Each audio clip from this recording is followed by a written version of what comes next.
this is the beat.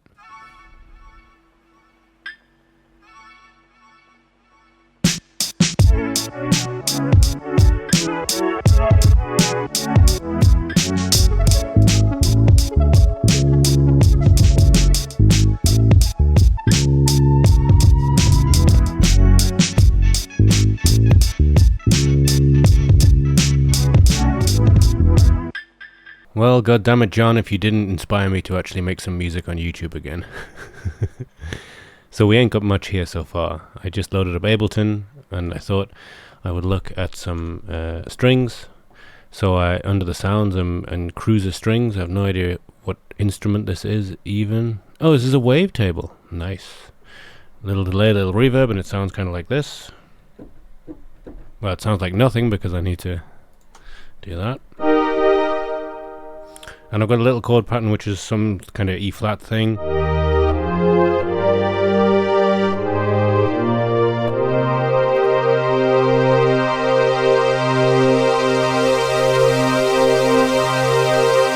Okay, I wasn't expecting that. Because what I've got here is actually kind of different.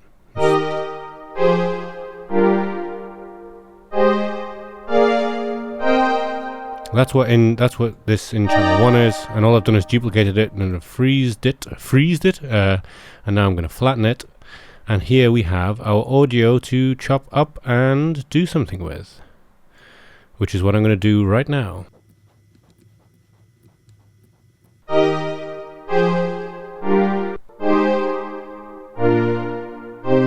Man, this patch is nice.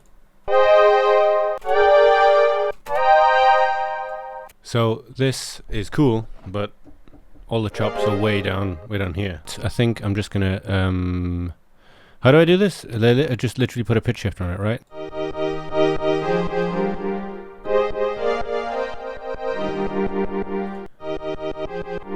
I think we're gonna start with a little bit of the old satch. Just digitally clip the shit out of it.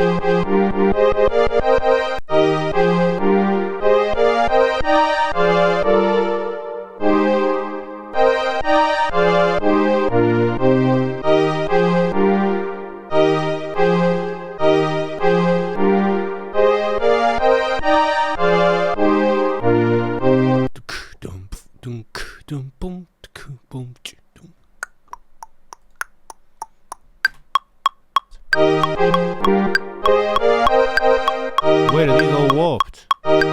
Arses. Now this, here's an annoyance with Ableton, right? Because if I turn the warp off here, you cannot copy that to all the siblings. You have to go through piece by piece. Oh wait, can I copy that to the sibling? You cannot. It's only these. Alrighty.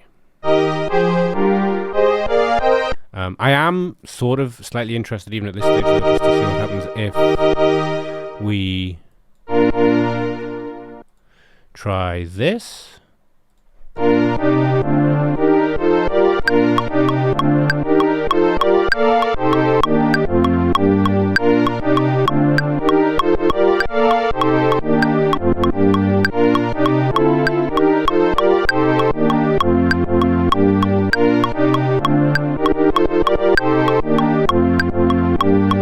Good enough for the kind of jazz I'm into. Now let's get some kind of snapping on and make sure that we have a 4-bar loop. Snap! Good. And now I'm going to duplicate this and I'm going to kill this one. I'm going to arm this one and then...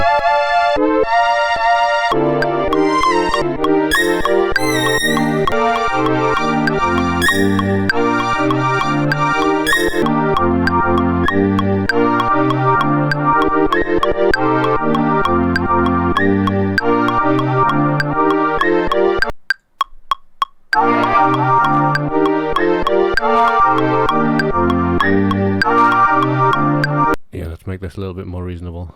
I quite like the coast set from this, if I remember correctly. Yeah, the coast kick is quite nice too. I think I'm just going to do this to get another coast kick.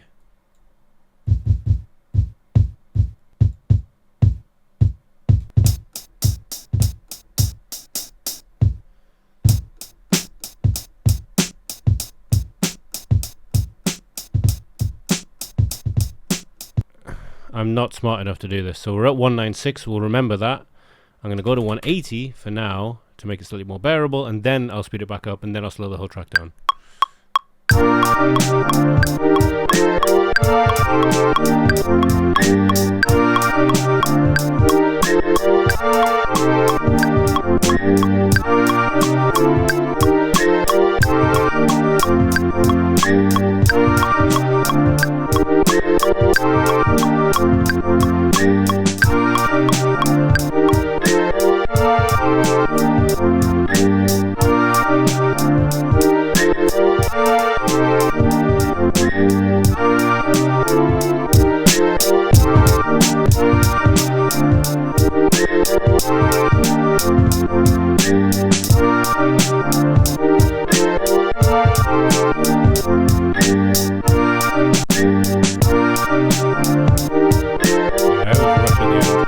I always rush at the end. Well, what can you do? I've just realised I don't have any limiting on the master, and so I have an answer for that. The really chunky, nasty tape simulator on the master instead. Yes, please. Oh.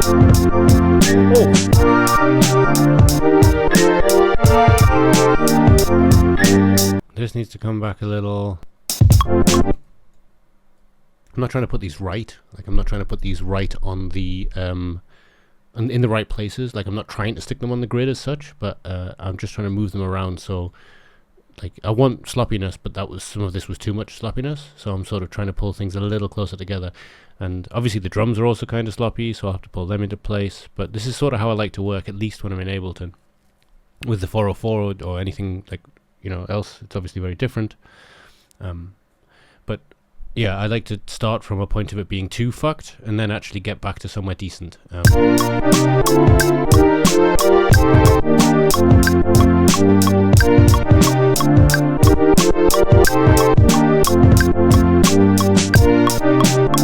Like, that end of that loop is not on at all, but I kind of don't mind. I might like literally grab a couple of these and just do like minuscule shifts to all of these. Like, yeah, that's good, because that little, that's not a perfect loop, and I don't want it to be. Like, that to me gives this a bit of life, And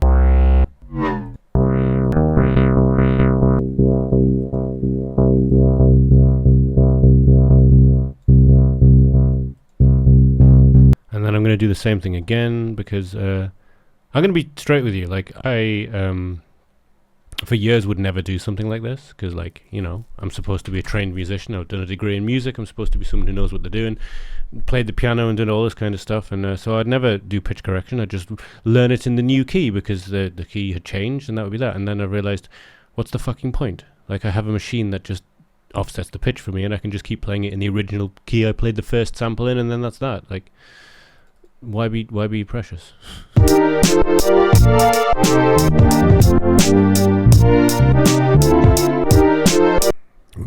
We might have to go in a headphone land here. I just realized. Getting late. Neighbors will be banging on the ceiling.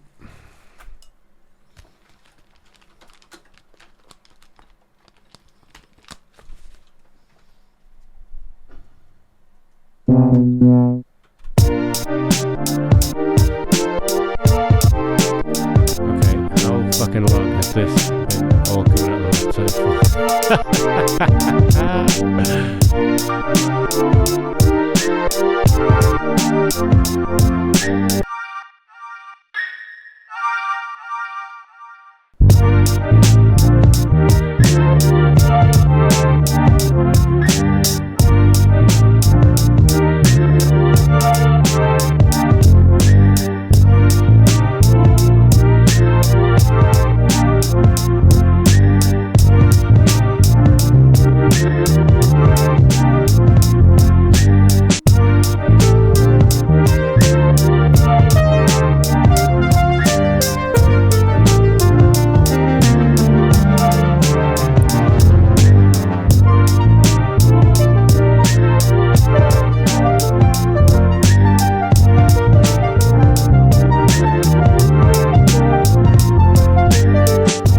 Okay, I think what we need to do is take a different approach and do a big one of these, and then get rid of the loop, and then just do one of these.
couple of bits of that we want, methinks. I'm not saying I'm a good beat maker, but I have found that some of the best things that I've ever made in the past have come out of this, just jamming for a while, and then not so much chopping it the way that I've chopped this, like chopping the audio, but just going through and just ruthlessly chopping out any MIDI that doesn't work and keeping everything else in that does.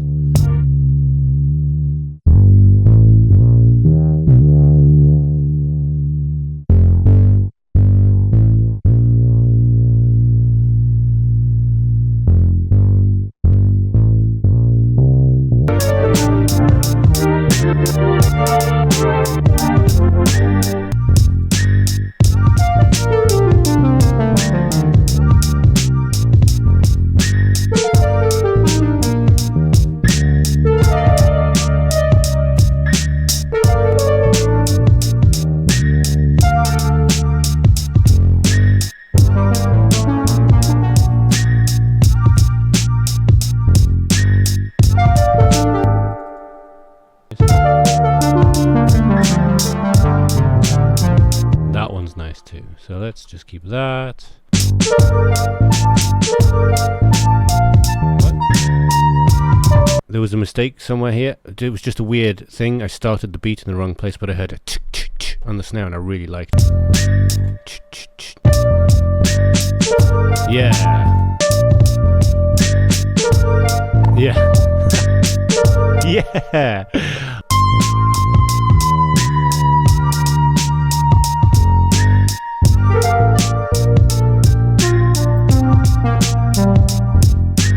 Okay, yeah, that's fucking dope as well. Alright, what if we just start off with killing that, and then we'll just deactivate all of these for now, and then we'll have the drums come in with that. Why not?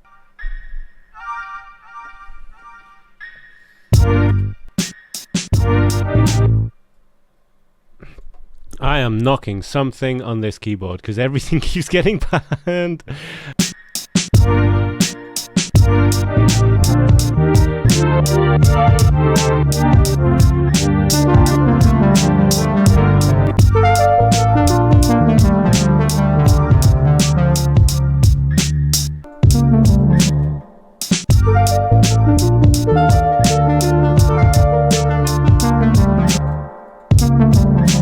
Ooh.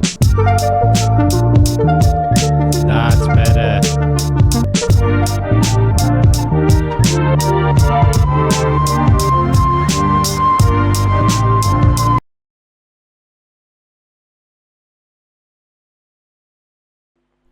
Hey, Ian from the future here. I realized there's one important step that I use a lot that I didn't go over in the video, so I'm going to show you it right now.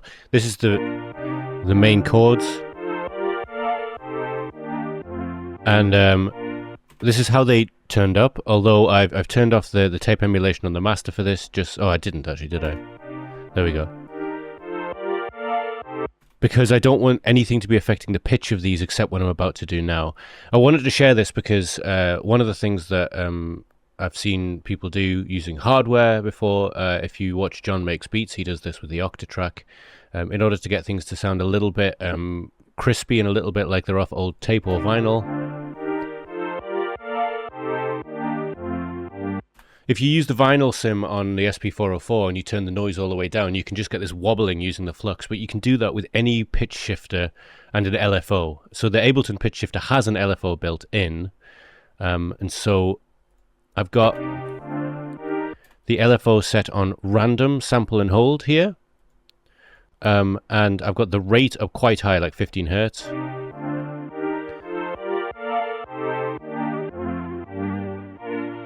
And if you give it just a little amount, you get some nice wobbliness. And if you slow that down, you can get like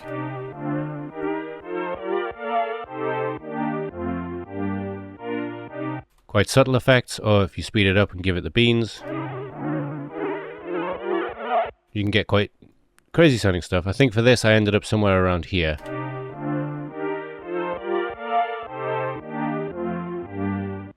But that's why the chords in the video sound so different from this point on. I just completely forgot to draw attention to it in the edit, so I thought I'd add this bit now.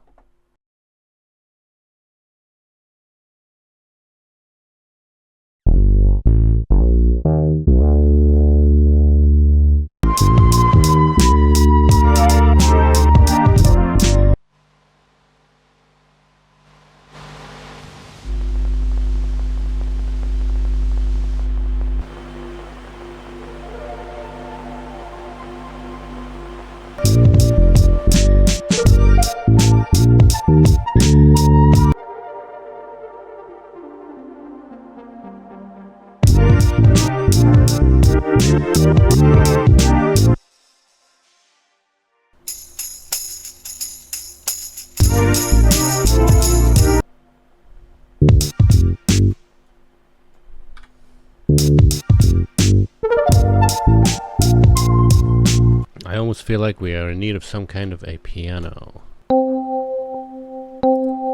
I'm cheap.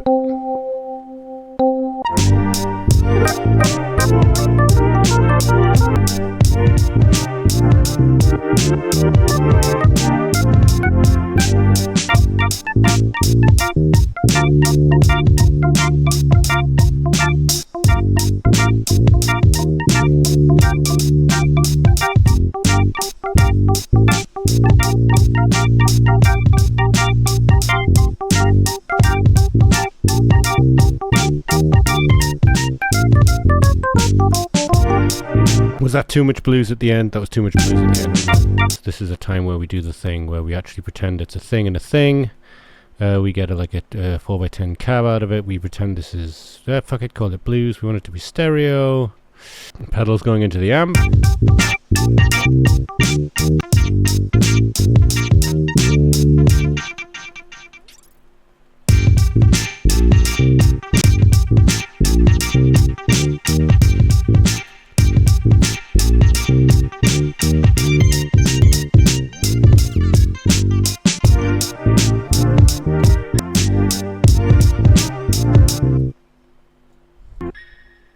This is entirely unnecessary, but it pleases me, so I'm doing it.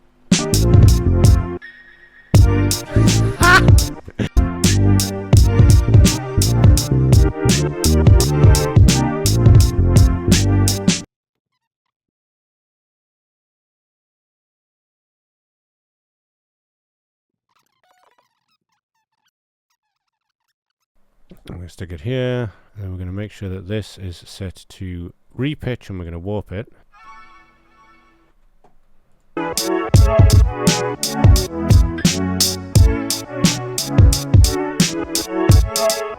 Yeah, that's pretty nice.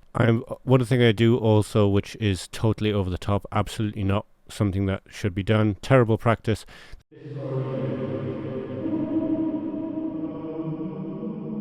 Okay, there we go. This has already been smashed through to tape once already, so it's very silly to do this, but I'm going to do it anyway, because I have no restraint whatsoever. So it's going through this tape simulator. Let's turn all of this off for now.